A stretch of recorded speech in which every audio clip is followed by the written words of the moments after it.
All right, what is going on, everybody? Welcome back to another day of Saber Sims DFS office hours. It is Friday, June 16th of 2023, last show of the week here, heading into the weekend. For those of you who are new here, welcome. My name is Andrew.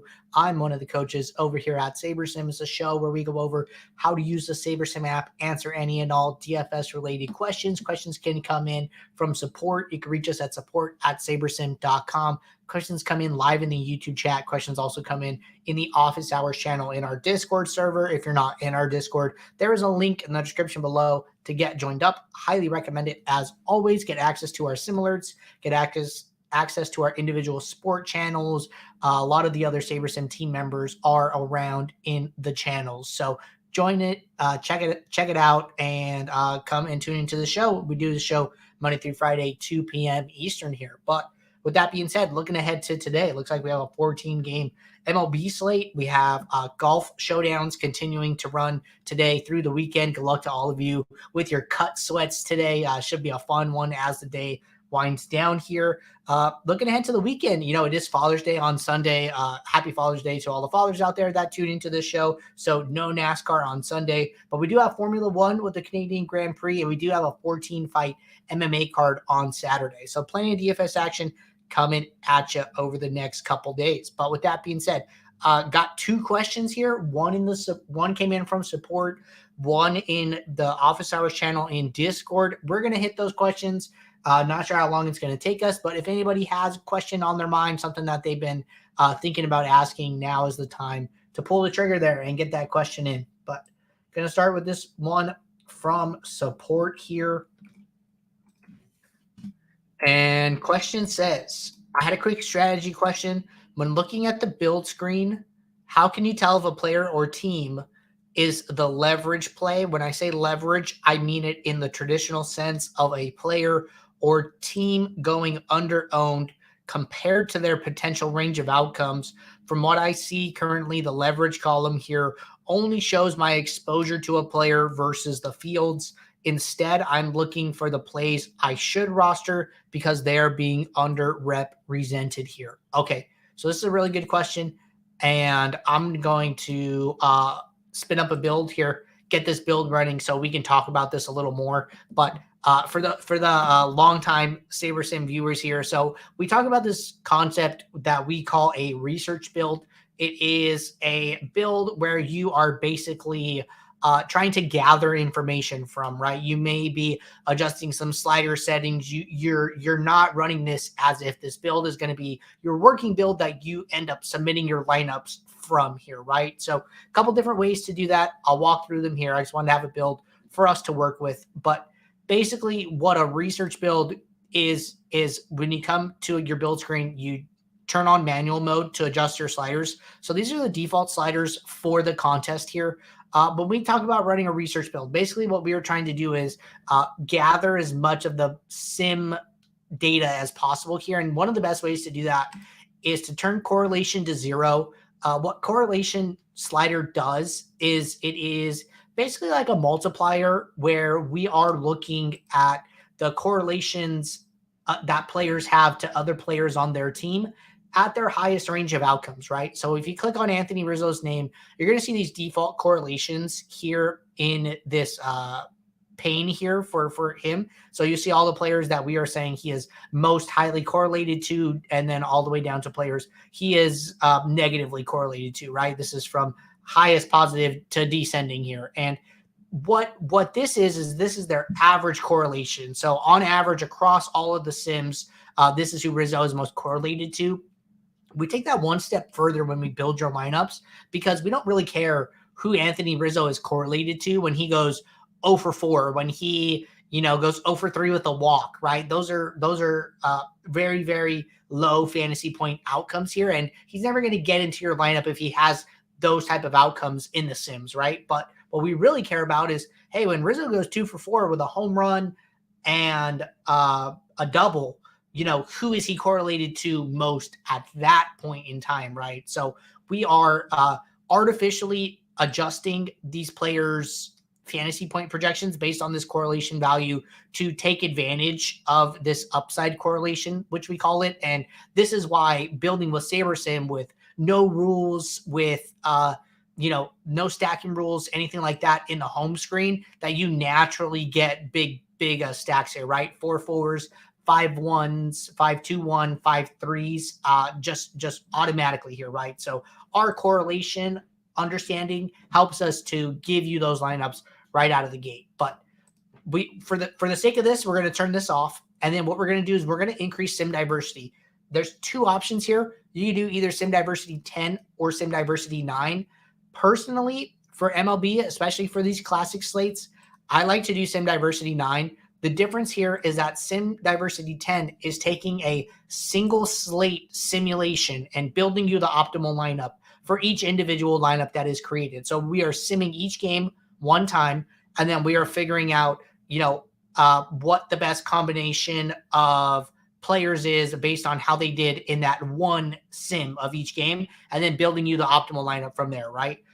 The thing about MLB is that you're not going to need an optimal lineup to win, right? We need the winning lineup, and there are just so many lineups that can be created on an MLB slate. It is like incredibly hard to get the optimal lineup. You're never really going to need it to win, right? So we want to figure out, okay, what players are going to be in the most winning lineups, and doing a build on 0-9. What Sim Diversity 9 is going to do is it is going to take a group of simulations for each game, say 5 simulations of each game, see how the players did across those 5 sims, and then take the average fantasy points from that as their new fantasy point total when we go to figure out who to put in your lineups, right? So the great thing about 9 is that even if a player has an outlier game where they do really, really good, maybe hit like 2 home runs, but on average, they're a much worse player.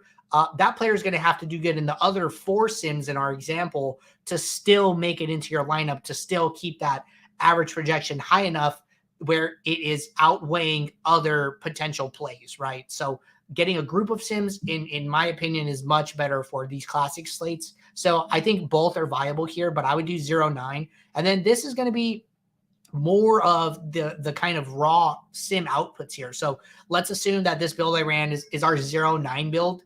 From here, what I want to do is I want to change my number of lineups up at the top to whatever this pooled number is. So we requested 500. The builder has some logic where it can go slightly above this number sometimes. So just peek at whatever this pool number is. For this example, it's 584. I'm going to change my number of lineups to 584. What this is going to do is basically it's going to recalculate my exposures and my leverage here. And it'll tell me what my new exposure is compared to this pool number, and then what the leverage is on a pool level here, right? So maybe you're only playing 20 lineups. So normally you would just put 20 in your number of lineups, but we're trying to get some information, right? We're trying to do some research. So the more lineups you can look at, the better. If you're on the pro plan, I would do the same exact process, but I would do it with 5,000 lineups, which is the most amount of lineups that you can build on the SaberSim Pro plan here. But put this to the max, whatever you can build. And then from here, you can come in and you could try and make some interpretations about what the builder is saying, right? So one thing that I like to do at this point is sort by leverage, and this will show you positive leverage. And then you can also inversely sort, and you could look at negative leverage as well, right? So what positive leverage is going to show you is like, hey, what are the players that are coming up more often in my pool, but at a higher rate than their ownership, right? So what leverage is in our definition of it is your exposure minus the ownership of the player. So 10.4% exposure to Sandoval minus 3% ownership. Leverage is positive 7.4 here. He is our highest positive leverage pitcher on the slate at the moment here. And then if we were to inversely sort by leverage, Yu Darvish about 32% ownership, exposure of 20%. So that puts him at right around negative 12% leverage here. So what we're saying is like, hey, we like Yu Darvish less than the field does, and then we like Patrick Sandoval more than the field does. So this is how you would do it on like a player basis here. And then if you jump over to your team stacks, you could do the same thing, but you don't have to really change anything, right? We have this stack pool exposure column. I like to come in here and I like to just sort descending by this column. You can see what teams are coming up most often here. But to take this one step further, something that I really suggest people do if they're doing this exercise is go into the individual stack types and see what stacks sizes these teams are coming from, right? So we have the Angels at 25% stack ownership. That's great, but do we have them in a bunch of 2 stacks, 3 stacks, 4 stacks, 5 stacks? So here they have 5% 2 stacks, 4% 3 stacks, 2% 4 stacks, and 14% 5 stacks here. So this is actually what I would want to see, right? Angels are our top exposure here, but they're also our top 5 stack exposure. I think this 5 stack exposure and 4 stack exposure columns are really important because let's say that, we have the Angels here at 25%, but 13% of that is coming from 2 stacks, right? So are they as good of a play, or are we just getting to the Mike Trout, Ohtani combos here and just playing a bunch of Angels 2 stacks, right? So that's like an important distinction for me. I think that you could find some outliers by doing this, right? Some teams that might slip through the cracks here. And I'm not really seeing anybody. Maybe Houston here is like a decent example. So Houston is our 4th ranked 5 stack here. But if you were to go to the all tab, you might lose them because they are 1, 2, 3, 4, 5, 6, 7, 8. They are 9 teams down on this all stacks tab, right? So maybe Houston is a team that is not being noticed as much on that all tab, but they are actually maybe like a sneakier good play, right? But then it gets kind of weird, right? They're not a huge 4 stack either, but those are the discrepancies that I'm looking for by going through these individual tabs. So running some type of research build, looking at the entire pool of lineups, looking at your stack pool exposures, and figuring out what teams or players you're positive or negative leverage on is the best way to do some research to figure out, what plays might not be being played enough. That is the best way to use SaberSim as a research tool here.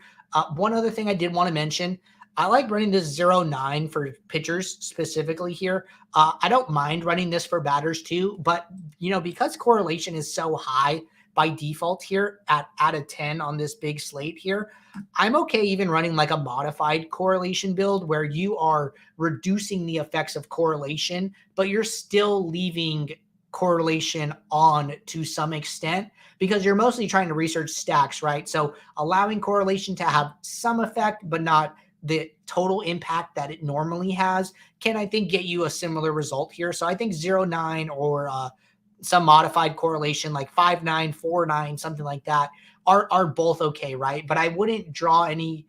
I would try not to run the 5.9 for my pitchers, just because I prefer not to look at the correlation for the pitchers. So I'm okay running like two research builds. Doesn't look like it's going to have a huge impact anyway. Patrick Sandoval to Mike Trout is his highest positive correlation of 0.05. So 0.05 is not that high here. So I don't think that's going to be a huge deal overall, but just some thoughts on how to figure out, plays that might be underrepresented and figure out how to find some of those nuggets here. So really good question that came in from support. We will get a timestamp recording of this question being answered back over to you. So thank you for that question. All right, jumping over to the Office Hours channel. And we have one question here. Then we're going to jump over to the YouTube chat. See a lot of people rolling in. How is it going, everybody? Hope everybody's having a good Friday here. If you guys have any questions, now is a great time to get those in. Okay, question from J. Sams Jr. When someone runs a trial build and the sims are done, are the lineups that are produced have the players with the highest upside according to SaberSim? Okay, so really good question. So basically, J. Sams Jr. is saying, hey, if I log into SaberSim, I just, come on, run a build, no changes here. Am I looking at the highest upside lineups here? So the answer to your question is what we are giving you is what we believe to be the best lineups for your contest, right? And the reason I make that distinction is because if you come to the lineup sort, you click on the sorting metric for the contest that you're playing, This formula is going to tell you what we are optimizing your lineups based on, how many variables, what are the weights of these variables, etc. here, right? So for this large slate, 10 to 50K contest on this big 14-game slate, our formula consists of the average projection of the lineup, or the sum projection of the lineup, the 99th percentile of the lineup, and a negative weight on the average adjusted ownership here. So what we were saying is like, hey, you need a mix of high projection, higher upside, and a negative weight on adjusted ownership, which is basically like an ownership metric, right? So we're saying, you want lower owned plays, you want high upside plays, but you want to combat that by still having a decent sum projection for the lineup as a whole here. So this is the result of us doing back testing and figuring out what variables at what weights lead to the highest ROI for lineups on average, right? So we do simulations and back testing to figure out what our Saber scores are here. If you are looking for, the raw highest scoring potential, right? So I would switch to percentiles. This is the variable that is being used, but it is being used at out only at a 0.7 rate, right? So it's 7/10 of the actual strength here, along with other variables, right? But you're saying, hey, I want to come in here. I don't care about ownership. I don't care about average projection. I just want to play the highest upside lineups possible. What I would do is switch your sorting metric to a percentile. And then, let's say you're using 99th. So what 99th means, the way that we come up with these percentiles is we look at this. So the lineups get created by the builder, and then the lineups get moved to the pool. When the lineups get moved to the pool, what we do is we look at this combination of players that have been generated in this lineup, and then we basically we look at how this combination did across all of the sims. So we go, hey, when Gosman, Yu Darvish, this 5 stack of the Angels and this 3 stack of the Pirates are all together here, how do they score over all of the sims? And then this is how we create our lineup percentiles. So what we're saying is that, hey, 1% of the time across the sims, this exact group of players scores 184.5 points or more. And then it's 5% of the time they score 160.45 points, right? So those are what the percentiles are explaining here. The great part about this is because we're looking at the lineup as a whole, these outcomes are a lot more representative of what you're going to see in your contest, right? So you're not really going to see in an MLB lineup a lineup where each individual player has a ceiling outcome, right? It's usually going to be a mix. You might have a 5 stack of the Angels. 4 Angels might do good. One guy might get a walk and a run and he has 4 points, right? One player might hit 2 home runs. One guy might have, a single and 2 singles maybe, and closer to his average projection, right? So by looking at the players, by looking at the lineup as a whole, instead of individual pieces of these players, it's much more representative of what you're going to see in your contest. So this is the best way to see the highest upside lineups here. What Saber Score is going to show you is the best lineups for the specific contest that you're optimizing for. So just a small distinction there. Okay, really good question there. Jumping over to the YouTube chat. Question from Big Dog said, is there a way to limit batters no more than 2 batters away? Example, batters 1, 3, 4, 5, not 1, 5, 8, 9. So what you can do, so 2 thoughts on this. So if this is something that you are set on, one way to do this would be to create a stacking rule and then adjust the batting order spots. Like, hey, I know that I want to play 5 stack in all of my lineups, but I do not want to play, lineups spots 7 and 8 or something like that, right? So you can control it this way. There is not a way to do exactly what you are asking here.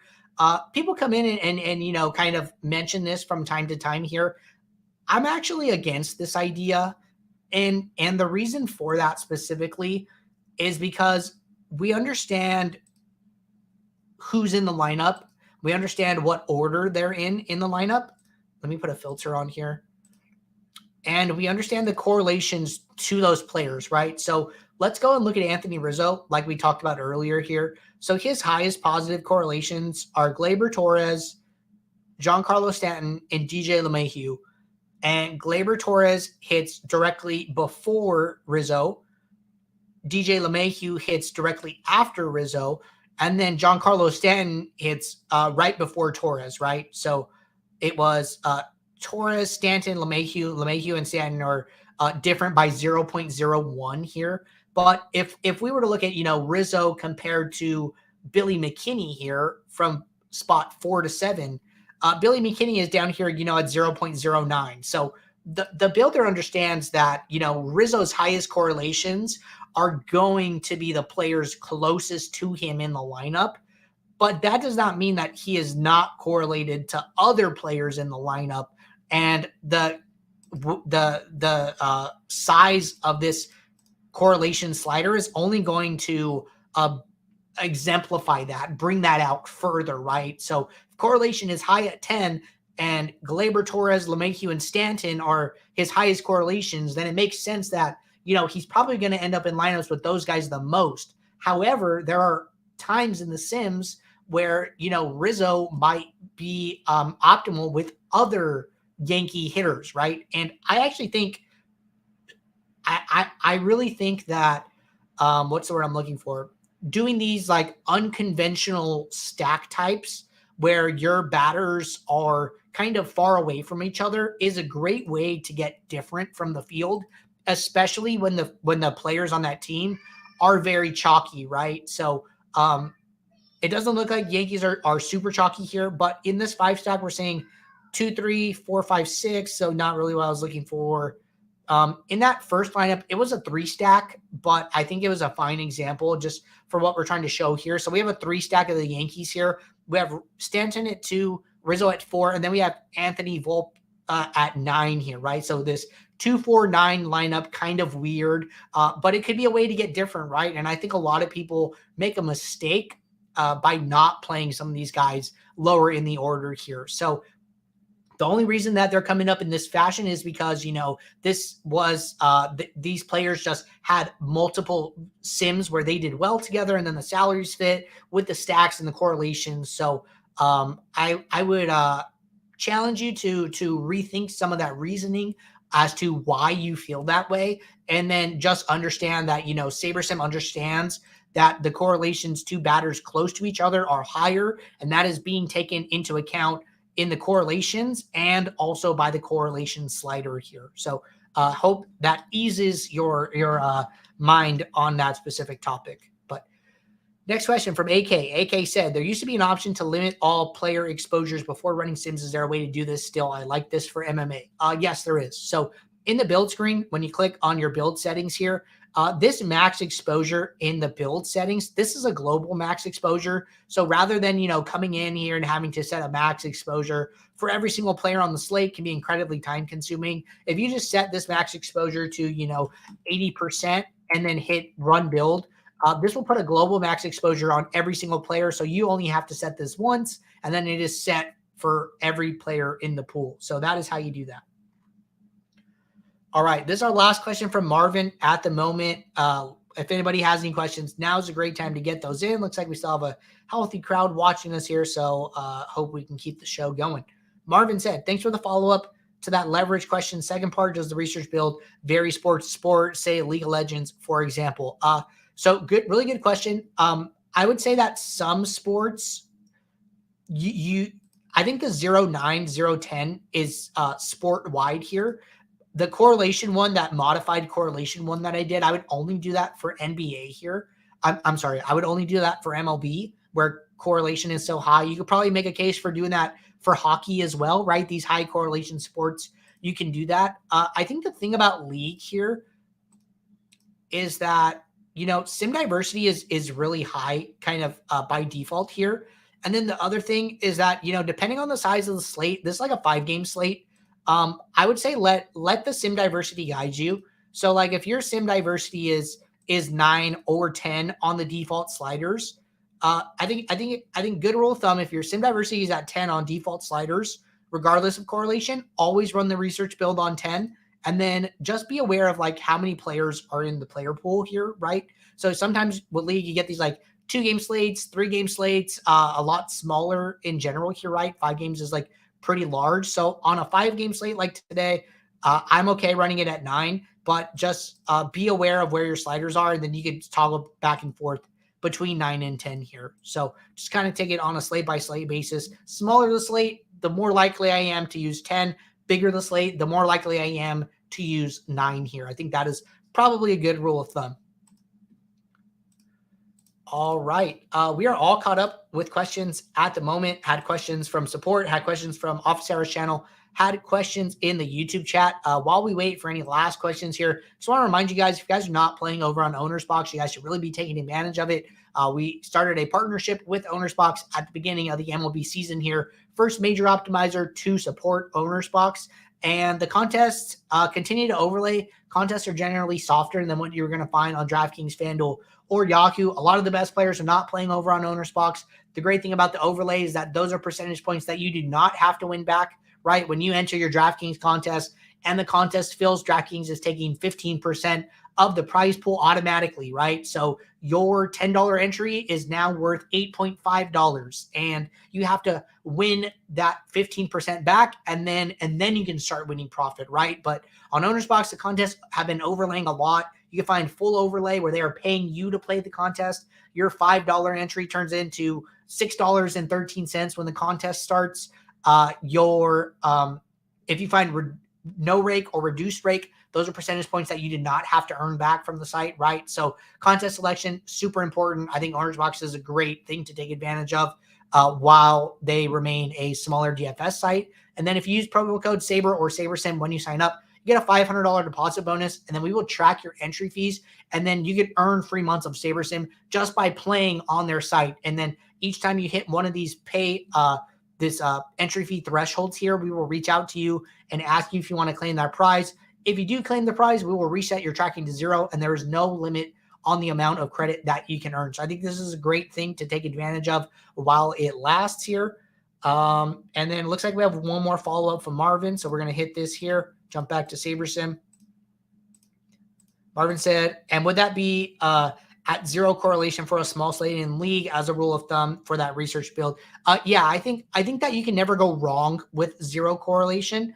I think that, in these super high correlation sports like MLB, NHL, it's okay to run modified correlation. I know league is like pretty correlated as well, but I think even, on a big slate like this 5-gamer, correlation is still at 6. It's high, right? But it's not NHL, MLB high, right? So even if you want to do a modified correlation for league, run both and see what you like, right? So chopping that correlation in half or doing correlation at 0, I would run both and see what the differences are. See which ones you prefer, which ones pass the eye test for you. So just some food for thought there. All right, everybody. One last time, happy Father's Day to all the fathers out there who tune into the show. We appreciate you guys. I hope you guys all have a really good weekend here. We will be right back here Monday for our next show. If you guys are building lineups over the weekend, question pops in your head, drop it in the Office Hours channel. Let it sit there until Monday. That'll get us a steady queue of questions to get started with at the beginning of next week. But until then, take care. Good luck in your contest. I will see you all. Thanks. Bye.